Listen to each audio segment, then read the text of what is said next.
কামা আমানান নাস, ঈমান আনো কেমন? সাহাবীরা ঈমান এনেছে যেমন। প্রশ্ন হতে পারে, হুজুর নবীর ঈমানের মতো ঈমান আনার অর্ডার না দিয়ে আল্লাহ সাহাবীদের ঈমানের মতো ঈমান আনতে বললেন কেন? কারণ পৃথিবীর কোনো একজন মানুষের পক্ষে নবীর মতো ঈমান আনা সম্ভব না। কারণ পয়গম্বরের অনেক ঈমান হলো বিল মুশাহাদা। যেমন আল্লাহর পয়গম্বর জান্নাত দেখে ঈমান এনেছেন, আপনি কি দেখার ঈমান আনার সুযোগ আছে?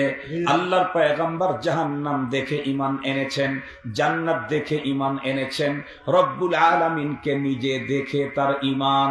বলুন তো দেখি, তাই দুনিয়ার মানুষকে যদি বলা হতো আমিনু কামা আমানার রাসূল, তাহলে সবারই তো বন্ধুরা আমার মেরাজে যায় ওগুলো দেখে আসা লাগবে।